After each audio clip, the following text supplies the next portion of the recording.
on commence les news de ce soir avec du rugby. Et oui, danger sur le Super Rugby. Suite à la pandémie de la Covid-19, eh bien, le Super Rugby, initialement prévu du 31 janvier 2020 au 20 juin 2020, est définitivement annulé en raison de la restriction des mouvements internationaux. La possibilité est laissée aux fédérations nationales d'organiser une compétition de remplacement. Ainsi, la fédération néo-zélandaise va organiser le Super Rugby avec ses 5 franchises. Un peu d'athlétisme à présent et Londres espère pouvoir organiser son marathon. Et oui, les organisateurs du marathon de Londres espèrent toujours la tenue de la compétition le 4 octobre dans la capitale britannique. Prévue initialement le 26 avril, l'épreuve avait été repoussée au 4 octobre avant d'être reportée à nouveau. La décision finale est attendue pour le 7 août. Une page de basket à présent et on va parler de la Fédération ivoirienne de basketball qui lance FIB Skills. Et oui, la Fédération ivoirienne de basketball organise la première édition de son camp de basket dénommé FIB Skills à l'Institut national de la jeunesse et des sports. Il s'agit d'un camp de perfectionnement et d'acquisition d'habileté qui sera animé par Nassir Saleh, le technicien mozambicain et expert FIBA. Cette formation est gratuite pour l'ensemble des enfants qui se présenteront à cette première édition qui s'ouvre le 6 août prochain de 8h à 12h. On parle maintenant d'Iker Casillas qui annonce sa retraite. Et oui, le légendaire gardien de but espagnol Iker Casillas prend sa retraite à l'âge de 39 ans. Après 16 années passées au Real Madrid, l'ancien portier de la Roja, champion du monde en 2010, avait rejoint le FC Porto en 2015 où il a mis un terme à sa carrière. Et on termine les news de ce soir avec le FC San Pedro qui signe un jeune. Et oui, le FC San Pedro a annoncé sur son compte Facebook la signature du premier contrat professionnel du jeune gardien de but de l'académie, Fofana Issa, âgé de 16 ans.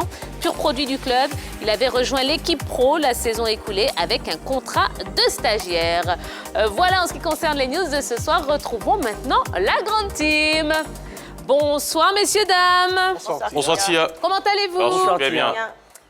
En retard, monsieur Ballot. Qu'est-ce qu'il y a? Vous voulez vous faire remarquer ce soir? Pas du tout, pas du tout. Ça va, ça a été la journée. Beaucoup d'infos, comme d'habitude, qu'on va traiter ici. Et on va commencer par un petit débrief de ce LGT News. On commence avec vous, Henri Jo, San Pedro, qui signe un jeune. Bien sûr, il s'agit de Fofana Issa, comme vous l'avez dit, un gardien de but qui va intégrer l'équipe première de cette équipe du FC San Pedro. Mais on rappelle que ce mercato est beaucoup rémuant du côté du FC San Pedro, avec d'abord 4 joueurs libérés et l'arrivée de Diarra Nabil de l'équipe de l'USC et Bassam. Et l'équipe de San Pedro décide d'intégrer à son équipe première les académiciens qui ont été formés depuis 3 ans dans le centre de formation de cette équipe. Donc, comme on le disait, Fofana Issa, gardien de but, qui va intégrer l'équipe. On rappelle que lui, il a été le meilleur gardien du TIDA, le tournoi international de la ville d'Abidjan, édition 2019, édition remportée bien sûr par son équipe du FC San Pedro. Donc, l'année prochaine, on verra un académicien dans cette équipe du FC San Pedro. Il n'est pas seul, puisqu'il y a un autre joueur, un autre académicien de sa promotion qui va rejoindre l'équipe première. Il s'agit de Alassane Doumbia, dit premier jumeau. Lui, il est attaquant, il a aussi 16 ans. Il fait partie de cette première promotion de l'académie. Il a signé aussi un contrat de 3 ans. Il va intégrer cette équipe et c'est pas terminé. Demain, on aura 2 autres signatures du côté du FC San Pedro avec Dosso Issa qui est attaquant et Johan Amos Frank, lui qui est défenseur. Eh bien, dis donc.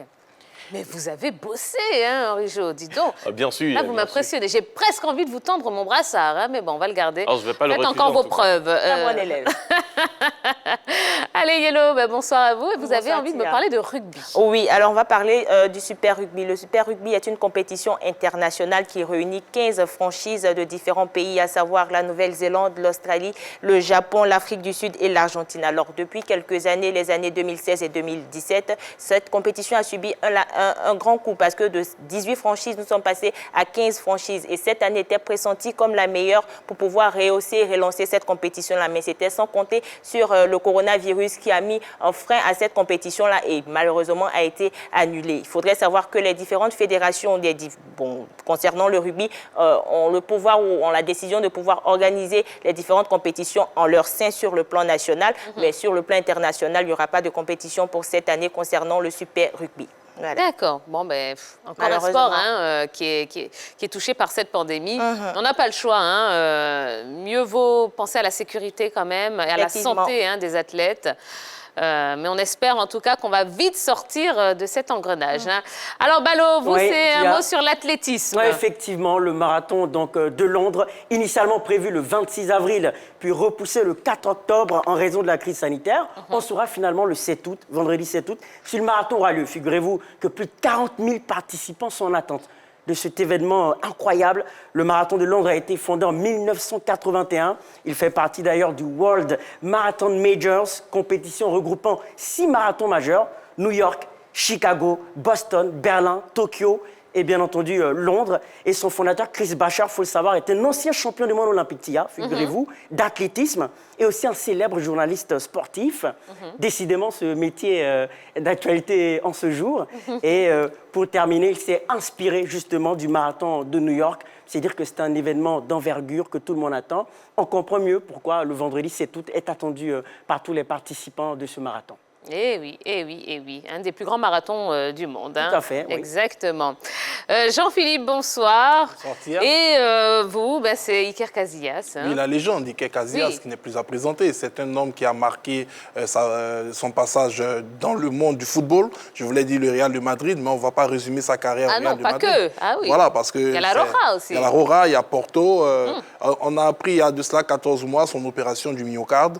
Il avait eu un problème au niveau de son cœur qui l'avait obligé à sortir un peu du terrain et il a été nommé récemment comme conseiller du président Florentino Pérez. Il faut noter que c'était un poste très stratégique qui était occupé avant lui par un certain Zinedine Zidane. Iker Casillas, c'est le portier phare de l'équipe de l'Espagne qui a remporté la Coupe du Monde en Afrique du Sud en 2010. Il était vainqueur également de l'Euro en 2008 et en 2012. C'est un homme de base de ce qui s'est passé récemment au niveau du football espagnol et même dernièrement, il a eu l'envie de se présenter pour être président de la Fédération espagnole de football face à Rubiales avant de se désister au dernier moment. Voilà, c'est un grand qui met un terme à sa carrière. On espère simplement qu'il va, dans le football, continuer donc à nous gratifier de sa connaissance et de son expérience. Alors Jean-Philippe, certains le considèrent comme le meilleur gardien de sa génération. Vous êtes d'accord ou pas? Oui, bien évidemment, c'est le meilleur gardien. Au vu de son palmarès, déjà, je pense qu'il n'y a pas photo.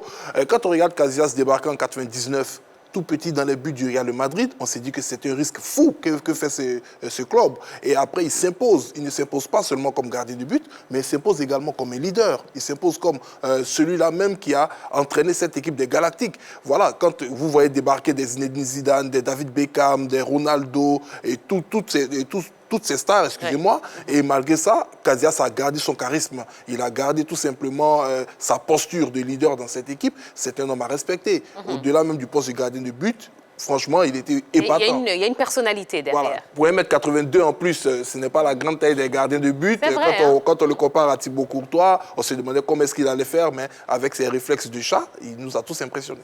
Alors, justement, regardons un petit peu le parcours et le palmarès d'Iker Casillas en compagnie d'Orgeles Kofi qui arrive tout de suite sur le plateau. Hola, Orgeles. Hola, Tia. Bonsoir, la team. Vous allez bien? Bonsoir. Super, Tia. Iker Casillas est un pur produit du Real Madrid. Il a rejoint l'équipe de jeunes à l'âge de 16 ans. Après avoir passé 16 ans au Real de Madrid, il a décidé tout simplement de partir voir du côté du FC Porto. Qu'est-ce qu'il pouvait apporter au Portugal? Eh bien, on va regarder son parcours 1999-2015 Real de Madrid, 725 matchs 2015-2020, FC Porto, 156 matchs joués. Le palmarès d'Iker Casillas avec le Real de Madrid, 18 titres, 5 fois champion d'Espagne, 2 Coupes du Roi, 3 Ligues des Champions, 2 Super Coupes UEFA, 5 titres avec le FC Porto, 6 titres avec la Roja, l'équipe d'Espagne, une Coupe du Monde en 2010, 2 championnats d'Europe, 4e au Ballon d'Or en 2008, 2e joueur le plus capé de la Rora avec 167 sélections. Gardien européen de l'année en 2008 et 2010, meilleur gardien de l'Euro 2008 et 2012, meilleur gardien de la Coupe du Monde 2010. Tia, c'est un géant. Ah oui, c'est un géant. Et c'est un géant, comme je C'est un le disais géant. tout à l'heure. Il n'est vraiment pas à présenter. C'est ça, c'est ça. Eh bien voilà, merci. On a fait le tour de ce LGT News. On va pouvoir continuer avec le focus.